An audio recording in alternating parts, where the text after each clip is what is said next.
Hello നമസ്കാരം. സച്ചിയുടെയും രേവതിയുടെയും ഏറ്റവും പുതിയ പ്രമോഷൻസിലേക്ക് എല്ലാവർക്കും സ്വാഗതം. അങ്ങനെ രേവതിയുടെയും സച്ചിയുടെയും ഒരു ചടങ്ങൊക്കെ നടത്താനുള്ള ഗംഭീരമായിട്ട് തന്നെയാണ് അച്ഛമ്മ അത് ചെയ്യുന്നത്. അപ്പോൾ അതിൽ ചന്ദ്രയ്ക്ക് നല്ല കുശുമ്പുണ്ടായി ഒരു ചടങ്ങൊക്കെ നടത്തുന്നതിൽ അവരുടെ വീട്ടുകാർ വരുമ്പോൾ ഒരു അപമര്യാദ രീതിയിലൊക്കെയാണ് അവരോട് പെരുമാറുന്നത്. അതുപോലെ ദേവും നമ്മൾ ശ്രീയും സംസാരിക്കുമ്പോൾ വന്നിങ്ങാണ്ട് ദേവുവിന് വഴക്കൊക്കെ പറയുന്നുണ്ട്. ഇതേ സമയം ശ്രുതി വരുമ്പോഴാണെന്നുണ്ടെങ്കിൽ വലിയ സ്നേഹത്തോട് കൂടിയിട്ട് ക്ഷണിച്ചിരുത്തൊക്കെ ചെയ്യുന്നുണ്ട്. അപ്പോൾ ആ സമയത്ത് സച്ചി രേവതി ഒരുങ്ങി കഴിഞ്ഞതിനൊക്കെ ശേഷമാണ് സച്ചി ഓട്ടം കഴിഞ്ഞ് എത്തുന്നത്.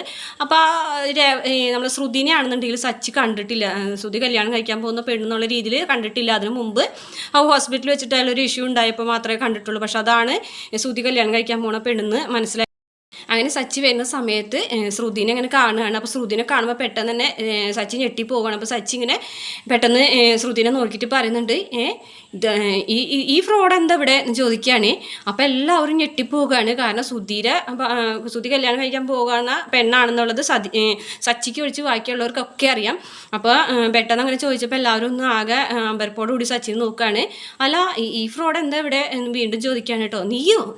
താനെന്താ ഇവിടെ എന്ന് തിരിച്ച് ശ്രുതിയും ചോദിക്കുന്നുണ്ട്. അപ്പോൾ രവി ഓടി വന്നിട്ട് പറയണു, സച്ചി നീ എന്താ ഈ പറയുന്നതെന്ന് ചോദിക്കാൻ. അല്ല അച്ഛാ, ഇവളൊക്കെ ആരാ വിളിച്ചത്? ഇവളെത്താ വന്നിരിക്കുന്ന ഇവിടേക്ക്? ഇവൾ വന്നിരിക്കുന്ന കാര്യം എന്താ? ശരിക്കുള്ള ഫ്രോഡാണ് ഇവള് എന്നൊക്കെ പറയേ. അങ്ങനെ സച്ചി ശരിക്കും ശ്രുതിനെ അപമാനിക്കുകയാണ്. അപ്പോഴേക്കും ചന്ദ്ര ഓടി വന്നിട്ട് ഇങ്ങനെ പറയുന്നുണ്ട്, നീ എന്താടാ സംസാരിക്കുന്നത്? ആരാടാണ് നീ വർത്താനം പറയുന്നത്? എനിക്ക് ബോധമുണ്ടോ എന്നൊക്കെ ചോദിക്കുമ്പോൾ പറയും, അറിയാം, ഇവൾ തനി ഫ്രോഡാണ്. ഞാനൊരു ദിവസം ഹോസ്പിറ്റലിൽ വെച്ചിട്ട് ഇവളായിട്ട് മുട്ടം വഴക്കായിട്ടുണ്ടെന്ന് പറഞ്ഞിട്ട് അവിടുത്തെ ഒരു സംഭവമൊക്കെ രവിയോട് പറയുകയാണ് സച്ചി.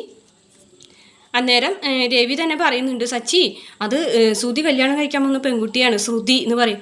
ഓ അതായിരുന്നോ? അത് ഇവളായിരുന്നോ എന്നൊക്കെ ചോദിക്കണം. ആഹാ, കറക്റ്റ് സ്ഥലത്ത് തന്നെയാണ് എത്തിയിട്ടുള്ളതെന്ന് പറയും.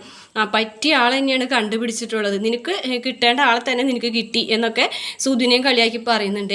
അതിന് ശേഷം ഇങ്ങനെ പോകുമ്പോൾ എല്ലാവരും ഇങ്ങനെ ആകെ അന്തം വിട്ട് നിൽക്കുന്നുണ്ട്. അങ്ങനെ അകത്തേക്ക് പോകുമ്പോൾ വീണ്ടും സച്ചി ഇങ്ങനെ ചോദിക്കുന്നുണ്ട്, ഇവനെക്കുറിച്ചിട്ട് അന്വേഷിച്ചിട്ടൊക്കെ തന്നെയാണോ കല്യാണത്തിന് ഇറങ്ങി പുറപ്പെട്ടിട്ടുള്ളതെന്ന് ചോദിക്കുമ്പോഴത്തേനും ചന്ദ്ര ഓടി വരികയാണ്.